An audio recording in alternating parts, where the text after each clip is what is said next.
ಎಲ್ಲರಿಗೂ ನಮಸ್ಕಾರ. ಇವತ್ತು ನಾವು ನಮ್ಮ ಮೈಸೂರು ಕಾಂಗ್ರೆಸ್ ಸಮಿತಿಯ ವತಿಯಿಂದ ನಮ್ಮ ಎಲ್ಲ ಕಾಂಗ್ರೆಸ್ ಪಕ್ಷದ ನಾಯಕರು ಮತ್ತು ಕಾರ್ಯಕರ್ತ ಬಂಧುಗಳು ಈ ರೀತಿ ಎಲ್ಲರಿಗೂ ಗೊತ್ತಿದೆ. ಇದ್ರ ಉದ್ದೇಶ ಈಗಾಗಲೇ ಹೇಳಿದ್ದಾರೆ. ಇವತ್ತು ನಮ್ಮ ದೇಶದ ಗೃಹ ಮಂತ್ರಿಗಳಲ್ಲಿ ಅಮಿತ್ ಶಾ ಅವರು ಲೋಕಸಭೆಯಲ್ಲಿ ಏನಪ್ಪ ಹೇಳಿದ್ದಾರೆ ಅಂತಂದ್ರೆ, ಇವತ್ತು ಅಂಬೇಡ್ಕರ್ ಅಂಬೇಡ್ಕರ್ ಅಂಬೇಡ್ಕರ್ ಅಂತ ಹೇಳೋದು ಒಂದು ಫ್ಯಾಷನ್ ಆಗಿ ಹೋಗ್ಬಿಟ್ಟಿದೆ.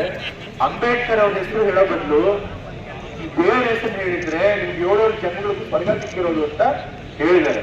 ಇದು ಅಂಬೇಡ್ಕರ್ ಅವ್ರಿಗೆ ಮಾಡುವಂತ ಅವಮಾನ. ಯಾಕೆ ಅಂತಂದ್ರೆ ಇವತ್ತು ನಾವು ಅಂಬೇಡ್ಕರ್ ಅಂಬೇಡ್ಕರ್ ಅಂಬೇಡ್ಕರ್ ಅಂತ ಹೆಸರು ಹೇಳಿದ್ದಕ್ಕೆ ಇವತ್ತು ನಮ್ಮ ಬಹುಸಂಖ್ಯಾತ ಶೋಷಿತ ಸಮುದಾಯದವರಿಗೆ ಸಮಾನವಾದಂತಹ ಹಕ್ಕು ಸ್ವಾತಂತ್ರ್ಯ ಸಿಗಕ್ಕೆ ಕಾರಣ ಆಗಿದೆ. ಇವತ್ತು ನಮ್ಮ ದೇಶದಲ್ಲಿ ಸಾವಿರಾರು ವರ್ಷಗಳಿಂದ ನೂರಾರು ದೇವತೆಗಳನ್ನ ನಾವು ಪೂಜೆ ಮಾಡ್ಕೊಂಡು ಬಂದಿದ್ವಿ. ಆದ್ರೆ ಯಾವ ದೇವತೆಗಳು ದಲಿತರಿಗೆ, ಹಿಂದುಳಿದ ವರ್ಗದವರಿಗೆ, ಸ್ತ್ರೀಯರಿಗೆ, ಕಾರ್ಮಿಕರಿಗೆ, ರೈತರಿಗೆ ಹಕ್ಕು ಸ್ವಾತಂತ್ರ್ಯ ತಂದುಕೊಟ್ಟಿಲ್ಲ. ಇವತ್ತು ಹಕ್ಕು ಸ್ವಾತಂತ್ರ್ಯ ಏನಾದ್ರು ನಮ್ಗೆ ತಂದುಕೊಟ್ಟಿದ್ರೆ ನಾವು ಕೂಡ ಮೇಲ್ವರ್ಗದವ್ರ ತರ ವಿದ್ಯೆ, ಸಂಪತ್ತು, ಅಧಿಕಾರ ಎಲ್ಲದೂ ಪಡ್ಕೊಳ್ಳೋಕೆ ಸಾಧ್ಯ ಆಗಿದ್ರೆ ಅದು ಬಾಬಾ ಸಾಹೇಬ್ ಅಂಬೇಡ್ಕರ್ ಕೊಟ್ಟಿರುವಂತ ಸಂವಿಧಾನದ ಮಾತ್ರ. ಆ ಸಂವಿಧಾನ ಇರೋವರೆಗೂ ನಾವು ಕೂಡ ಸ್ವಾವಲಂಬನೆ ಬದುಕಕ್ಕೆ ಸಾಧ್ಯ ಆಗುತ್ತೆ. ಅಂತ ಸಂವಿಧಾನ ಇಲ್ಲ ಅಂತಂತಂದ್ರೆ, ಆ ಸಂವಿಧಾನ ರಕ್ಷಣೆ ಮಾಡ್ಲಿಲ್ಲ ಅಂತಂತಂದ್ರೆ ನಾವು ನಮ್ಮ ಹಕ್ಕುಗಳನ್ನ ಕಳ್ಕೊಳ್ಬೇಕಾಗುತ್ತೆ. ಇವತ್ತು ಅಂತ ಸಂವಿಧಾನ ಕೊಟ್ಟಿರೋದಂಥದ್ದು ಬಾಬಾ ಸಾಹೇಬ್ ಅಂಬೇಡ್ಕರ್ ಅವರು.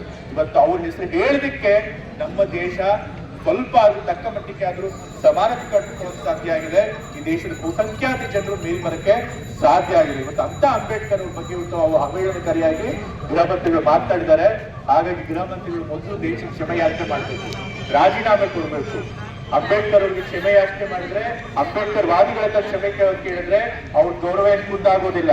ಇವತ್ತು ಅಂಬೇಡ್ಕರ್ ಅವ್ರ ಬಗ್ಗೆ ಮಾತಾಡಿದ ತಪ್ಪು. ಅಂಬೇಡ್ಕರ್ ಅವರು ದೇವರಿಗಿಂತ ದೊಡ್ಡವರು.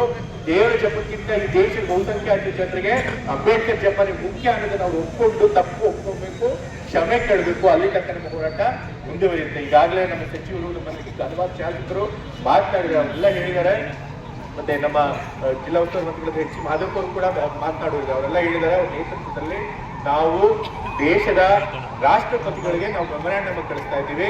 ಗೃಹ ಮಂತ್ರಿಗಳಾದಂತಹ ಅಮಿತ್ ಶಾ ರಾಜೀನಾಮೆ ಕೊಡಬೇಕು ಮತ್ತೆ ಕ್ಷಮೆ ಕೇಳಬೇಕು ಅಂತ ಹೇಳಿ ಅಲ್ಲಿ ತನಕ ನಾವು ಯಾರು ಅಂಬೇಡ್ಕರ್ ಅವರ ಚಿಂತನೆಗಳಲ್ಲಿ, ಯೋಚನೆಗಳಲ್ಲಿ, ಆಲೋಚನೆ ನಂಬಿಕೆ ಇಟ್ಕೊಂಡಿದ್ದೀವಿ ಅಲ್ಲಿ ತನಕ ನಾವು ನಮ್ಮ ಪ್ರತಿಭಟನೆಯನ್ನು ಮುಂದುವರಿಸ್ತೀವಿ ಅಂತ ಈ ಸಂದರ್ಭದಲ್ಲಿ ಹೇಳಲಿಕ್ಕೆ ಇಷ್ಟಪಡ್ತಾ ಇದ್ದೇನೆ.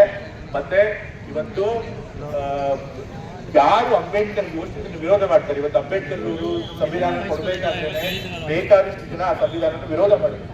ಯಾಕೆ ಅಂತಂತಂದ್ರೆ ಸಾವಿರಾರು ವರ್ಷಗಳಲ್ಲಿ ಸನಾತನ ಸಂಸ್ಕೃತಿ ಕಟ್ಕೊಂಡು ಬಂದಿದ್ರು. ಆ ಸನಾತನ ಸಂಸ್ಕೃತಿಯಲ್ಲಿ ಆ ಇದ್ದಂತ ಕಾನೂನು ಅಂತಂದ್ರೆ ಮನುಸ್ಮೃತಿ. ಆ ಮನುಸ್ಮೃತಿಗೆ ವಿರುದ್ಧವಾಗಿ ಕಾನೂನು ಅಂತ ಹೇಳಿ ಆಗ ಅಂಬೇಡ್ಕರ್ ಅವರು ಸಂವಿಧಾನ ತರಬೇಕಾದ್ರೆ ಇವರು ವಿರೋಧ ಮಾಡಿದ್ರು.